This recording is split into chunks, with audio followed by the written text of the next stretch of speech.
What's up, y'all? I'm back.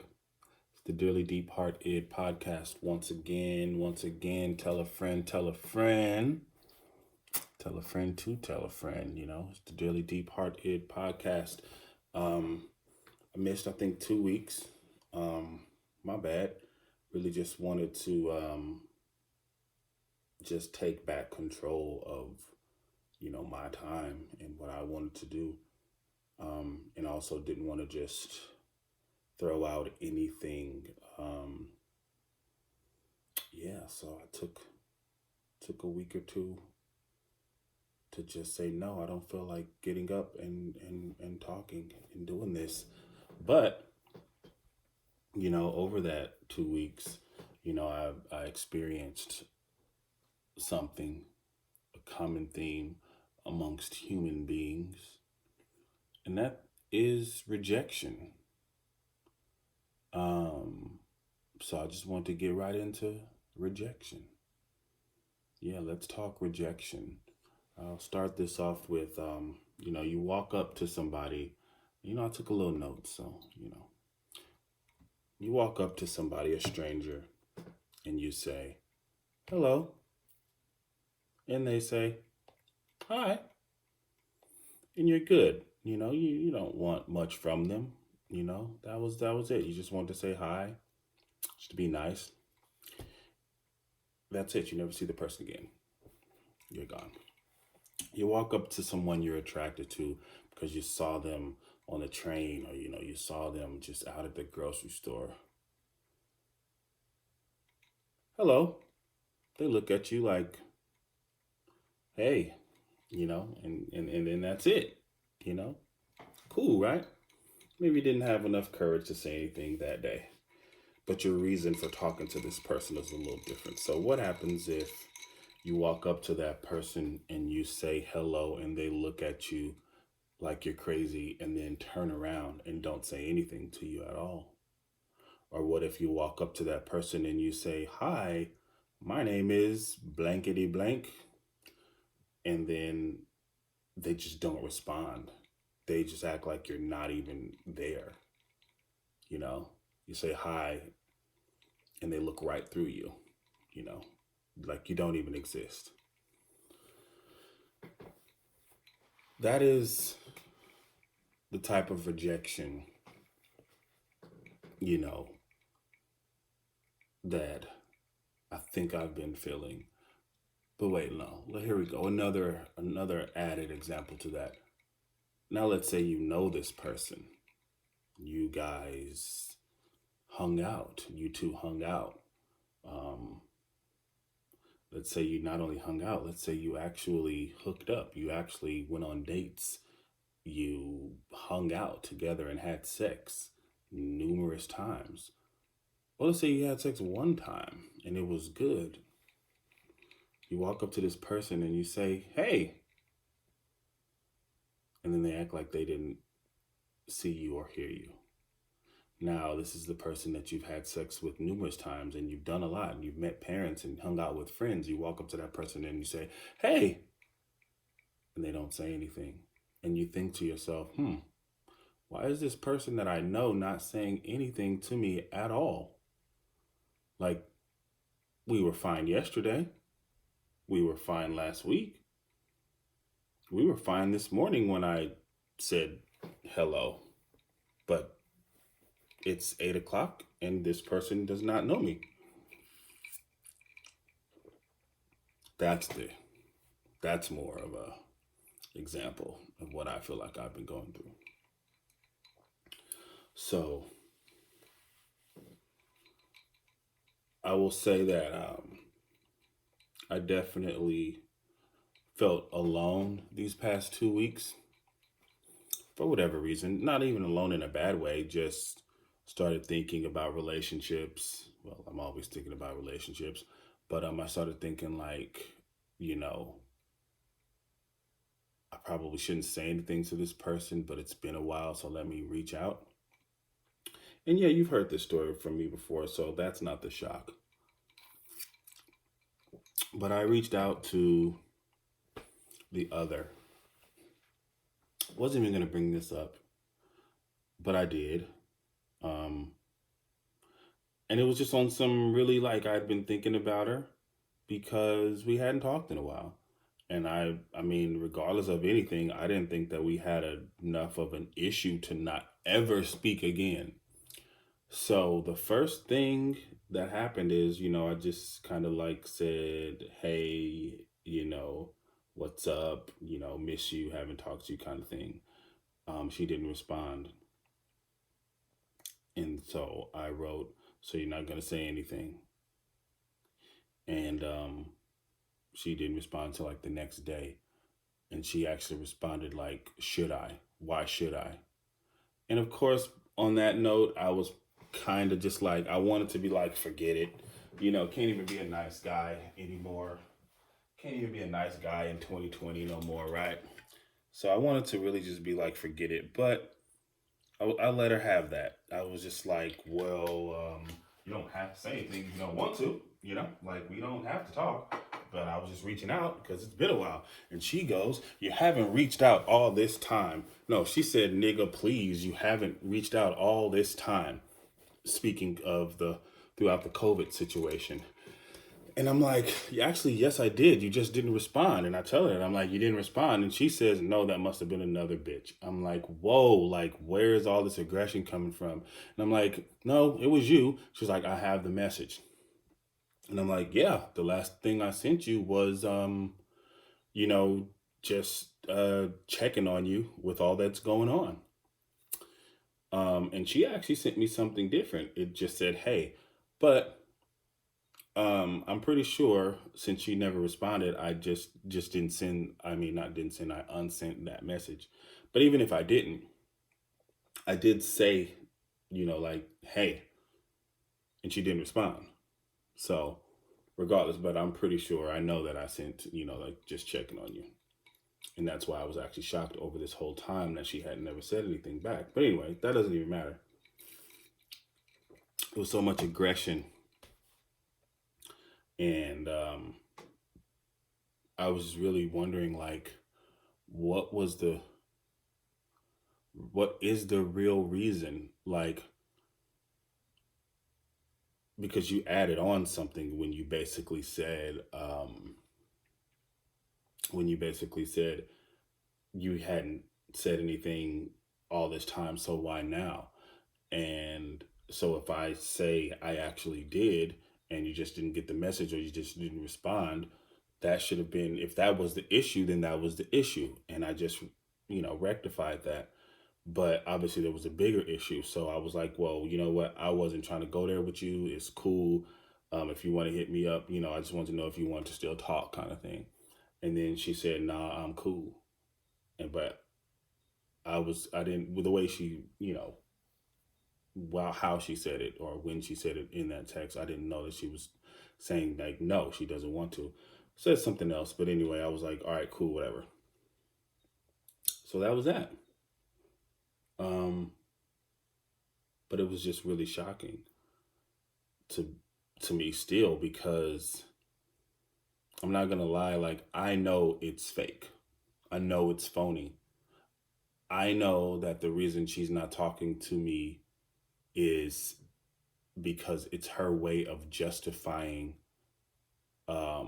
her wrongdoing in her relationship. But when you can't admit things like that, you know, you go to these lengths of making the other person actually feel like they did something wrong. I didn't do anything wrong in she and I's relationship. Um, but she did something wrong, quote unquote, wrong in her relationship that was failing and she no longer wanted. But she views it as she did something wrong and she regrets it and she feels guilt. But whether things got better or not, when it comes to me now, she looks at me as being the issue, the problem in that situation. So she's saying to herself, well, I'll just blame it all on him, make him look like a bad person, make him look like a bad guy. And, I'll look like the victim in this. I mean, you remember the story. Ultimately, she thought that I was going to stop loving my ex, and she tried to, you know, grow or build with me and realize that, hey, he's not ever going to get over his ex. And then she made it seem like that was her reason for stop, to stop talking to me.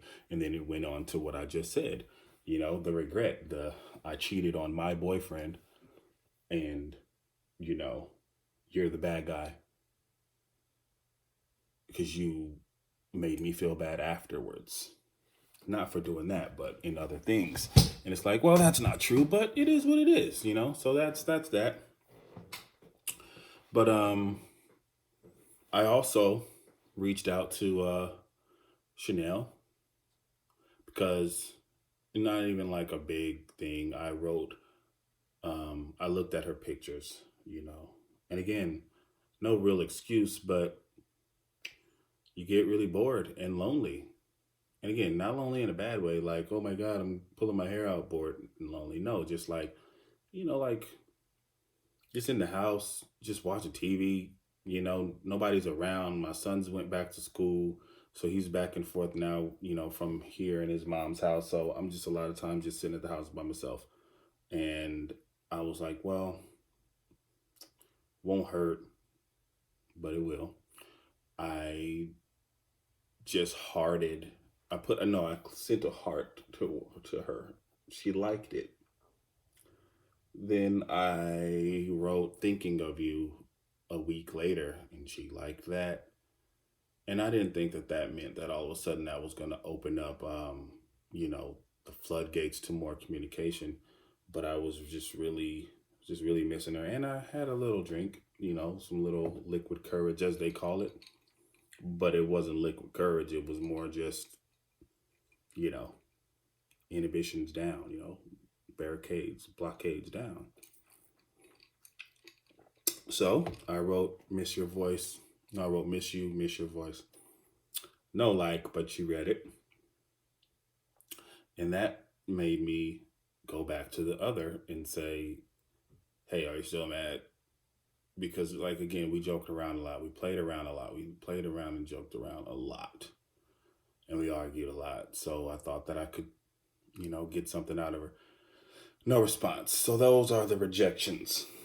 But I don't even really, those were kind of like warranted. Whatever. Call me a bad guy. Call me, uh, call me crazy.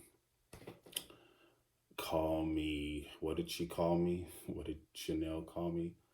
Uh, Passive aggressive. Whatever. Neither here nor there. But then other rejections come in the form of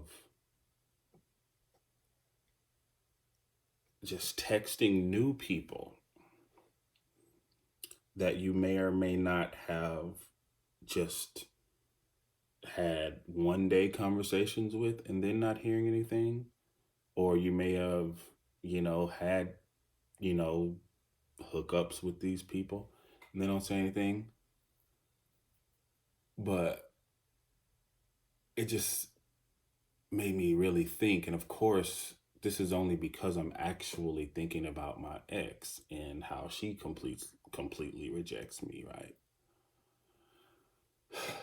So it just got me to thinking about a lot of rejection stuff, because I don't really reject a lot, and maybe I should. I mean, rejection makes you feel less than. That's what the core of it is. It makes you feel, rejection makes you feel like you put yourself out there and the person is not willing to work with you or give you what you want from them, whether it's big or small. So you could ask a police officer, you know, don't hit me again. And when he hits you, I know that's extreme, but when he hits you, that's rejection. You're like, what the F? I thought I could reason with this guy. It hurts when you reach out to a woman that you know, or a man that you know, and that person does not respond, it makes you feel a certain way. When you say, "Hey, let's be together again, let's work this out," and they say no, when you hear that no, it makes you feel like, well, what is it wrong? What's wrong with me? Why would you say no, to me? But, but that negative feeling that you feel, it's an immediate choice that you have to make. It's all about your attitude. Now, we're all not strong enough to be rejected and smile. I don't know who is, but within the next five to 10 seconds, you can change your attitude and not let that rejection matter to you. And that's what I have learned to do. I try not to dwell on rejection for a long period of time. I might try again, but I'm not thinking about it the whole time. And also, the thing about it is, we all know it's important to say no sometimes. It's really important to not always say yes to everything. So you have to put yourself in that other person's shoes when they tell you no. What if they are just a complete jerk? Then that tells you that's not someone who you want to do business with anyway. Or that's not a person you want to rock with. That's not a woman you want to be with or a man you want to be with. If they're going to say no just to be mean, boom, that should be the end of it. Now, let's just say they're going through something that you don't know. Let's just say you did something that affected them in a way that you don't know about. Then what sense would it make to you or them if they did say yes to you, or if they did respond to you? It wouldn't make sense. Now, unless you've done something to counter that and make them feel like they should say yes without feeling harmed or afraid or scared or, you know, you know, filled with value, then they will say no. And if they don't say no and they really wanted to say no, then your situation is not even real in the first place. You're going to spend the next X amount of time convincing someone of something that they didn't really want. Now, not to say that it won't work out, but hey, So, I mean, how should we feel after rejection? You just don't, you should feel human. Whatever you feel in those next few minutes is exactly how you should feel. But you have to have the good enough attitude to not allow it to throw you off course.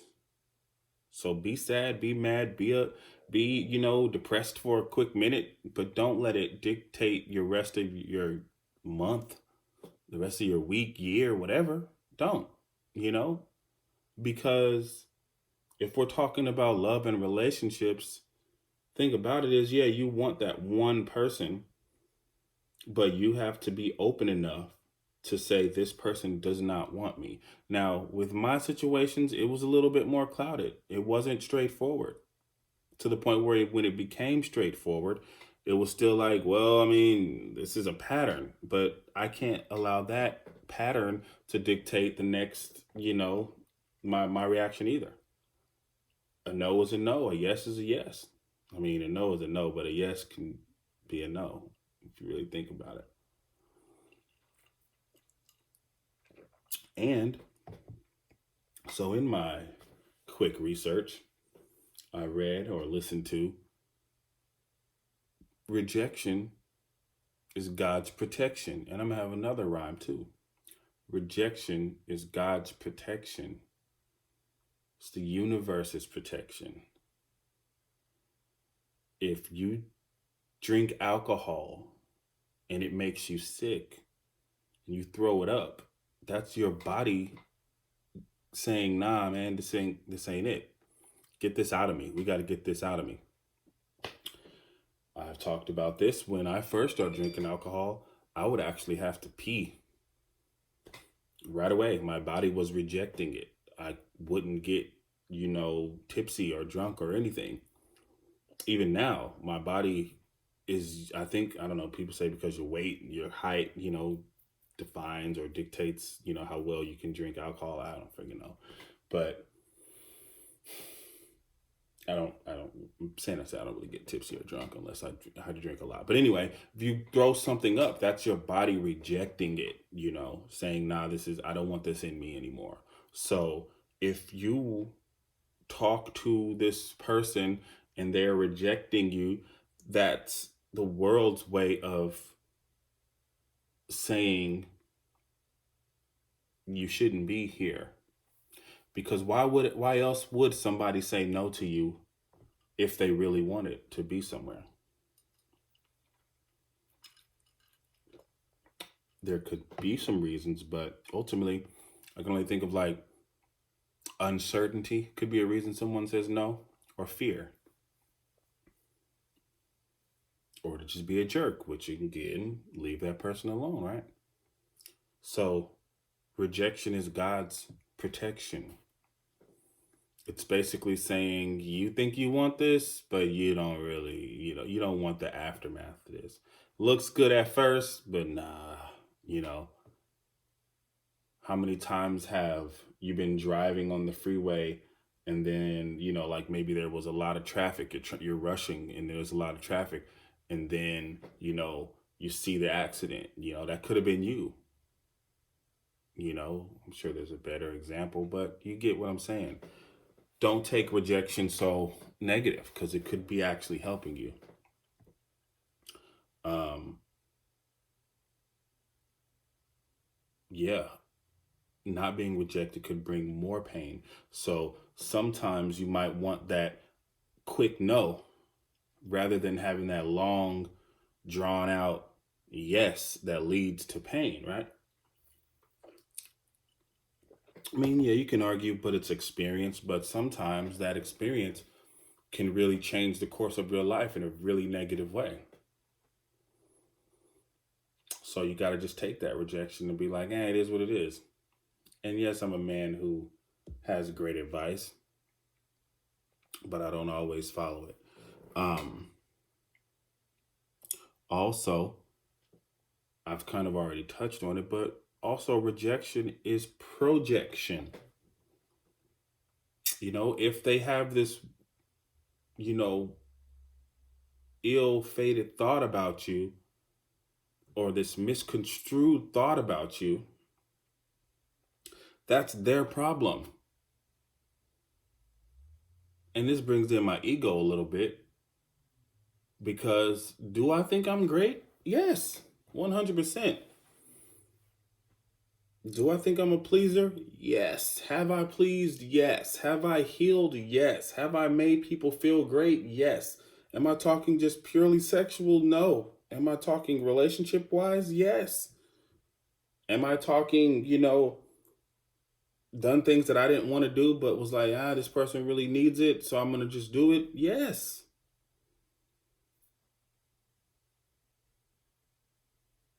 But when somebody rejects you because they're afraid or they feel like you have ill intent or you've done something that you don't agree with that hurt them, that's their projecting on you. You are a good person. I'm not going to say they're a bad person all the time, but you are a great and good person. That's their problem that they can't see that. It's their problem that they can't see that you never had bad intentions for them. It's their problem that they look at you as someone who would hurt them in the long run. That's their blindness. You are great. And they're probably great too. But just because they're great does not mean that, you know, that person is for you. My ex was an amazing human being. I'm pretty sure she still is. Doesn't mean that she was great for me. She's I told you, even with Chanel, fantastic person. But just because she's amazing and great does not mean that I deserve her or she deserves me, even.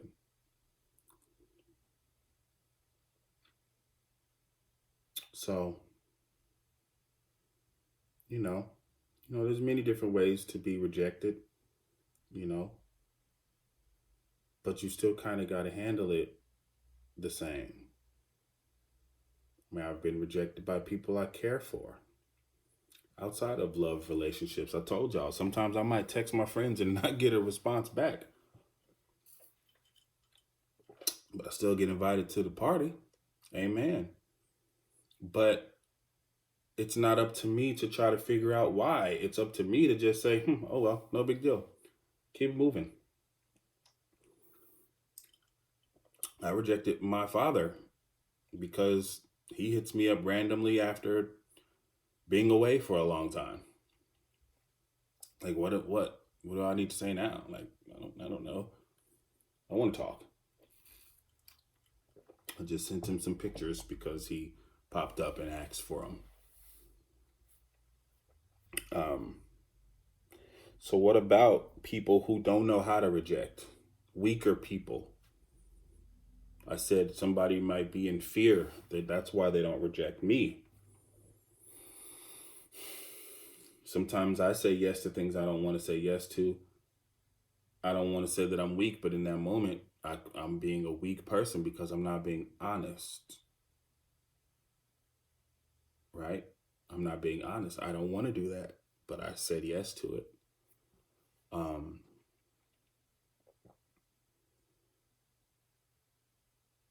so, what about the aftermath of rejection, the overall aftermath of the rejection?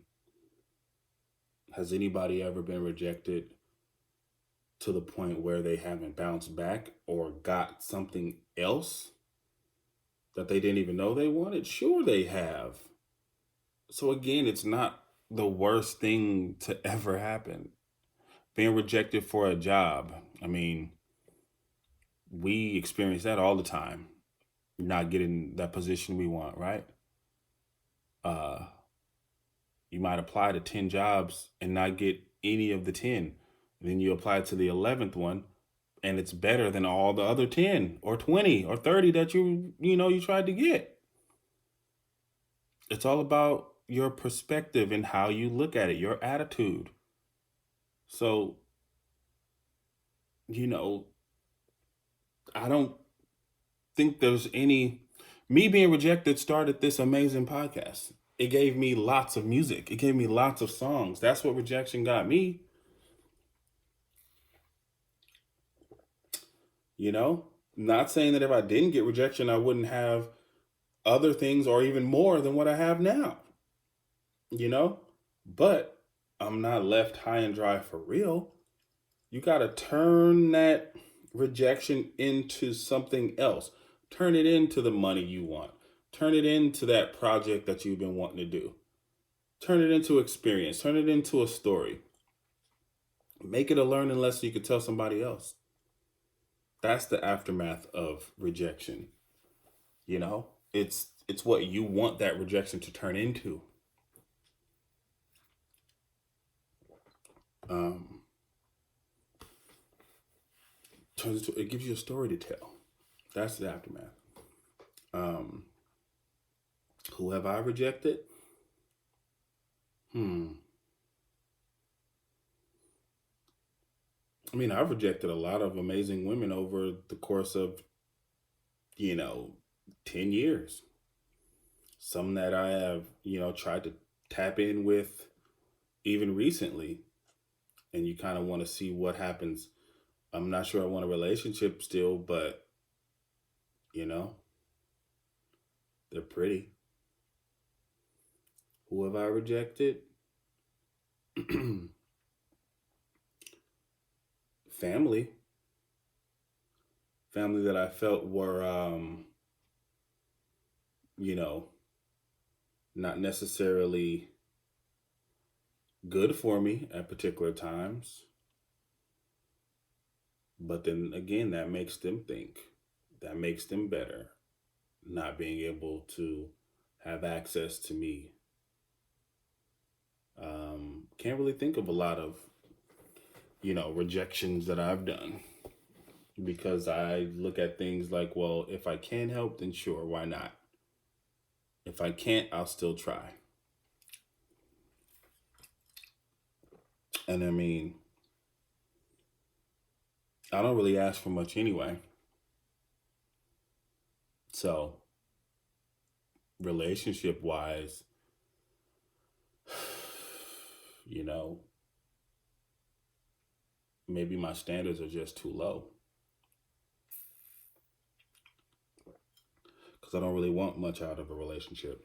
I just want the person, whatever that person I'm feeling, that's what I want. I just want that person to be there, um, with all the flaws, with all the hurt that they'll give me, with the pain that they'll show me.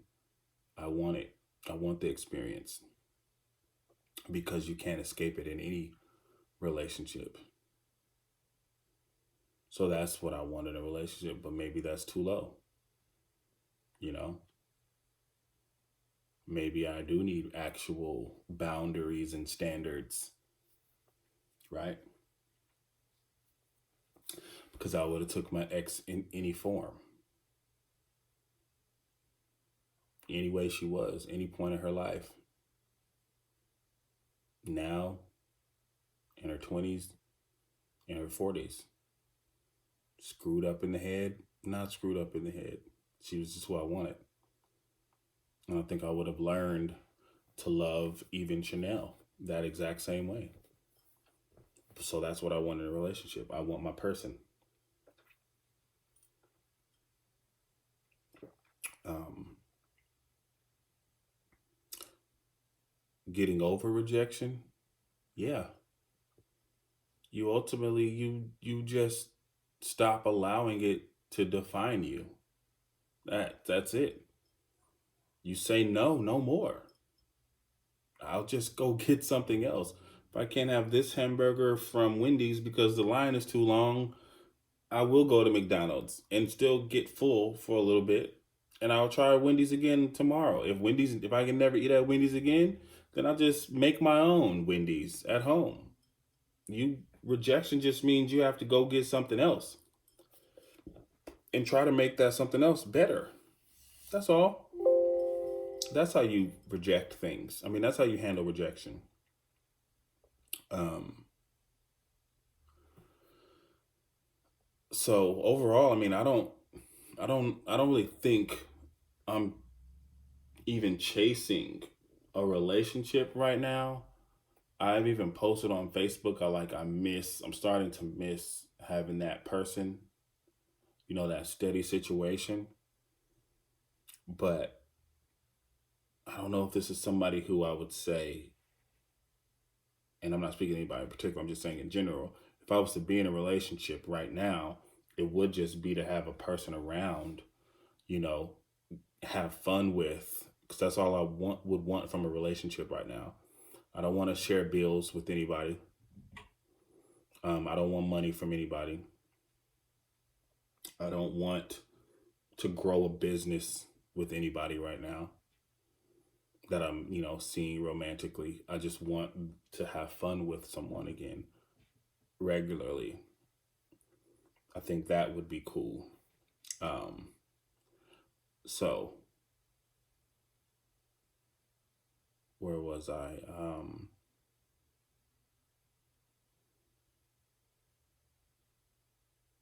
I said I was going to speak about ego in all of this. Um, yeah, my ego makes me think that the person that doesn't want me, that means there's something wrong with them. And I kind of do still kind of feel that way. Regardless of anything, I do kind of feel like, you don't want me? I don't know what's wrong with you, but I'm great. I know what I'm capable of. You should know what I'm capable of too. But that is my ego. And I think you kind of have to feel that way. Um, I'm not saying I'm perfect, although I think I am perfect because God made me. I don't know how much better it gets. Um, but also, ego is the enemy. That's Ryan Holiday. You have to shed that ego sometimes because,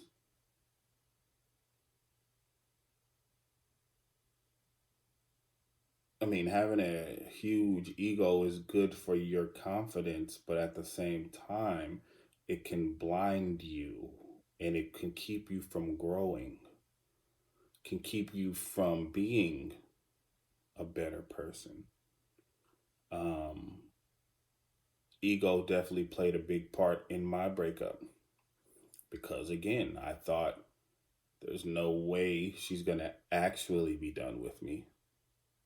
I have women who have cried for me as I've cried for her.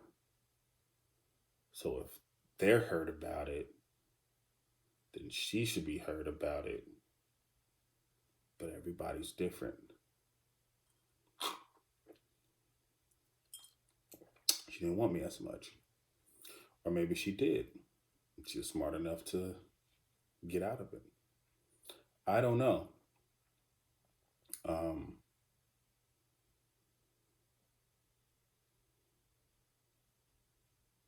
but it also has stopped me, like I said before, it stopped me from moving forward because I see it as a challenge.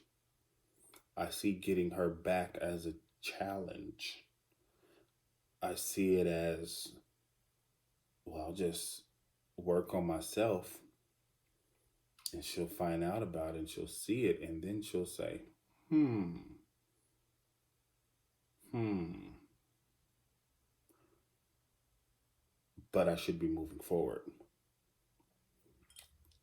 and finding someone else who does actually want me and who I'll actually want as well. You know,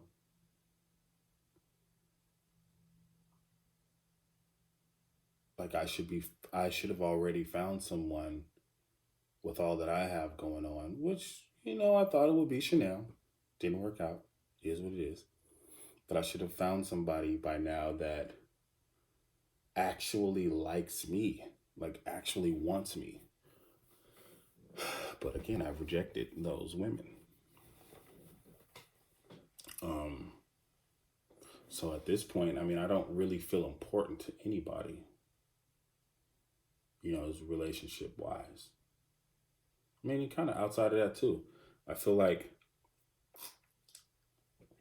I'm not thought about enough. Like I haven't made enough impact on enough people's lives for someone to randomly think about me unless I put myself in their radar. So, that's when we start posting on Facebook a lot, reaching out to random people that haven't thought about you at all. And I've done that. I've done that. But I need to feel that value myself. I need to know that value myself.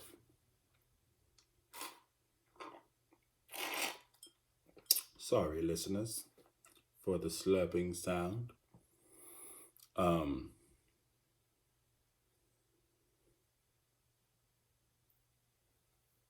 Saying goodbye for real to my past. Do we ever actually say goodbye to love loss? Is there always a possibility for that person to come back? Yeah, there is. But they should come back under different circumstances, different rules, a different world. They should come back to a new person. The past should be deleted, in a sense.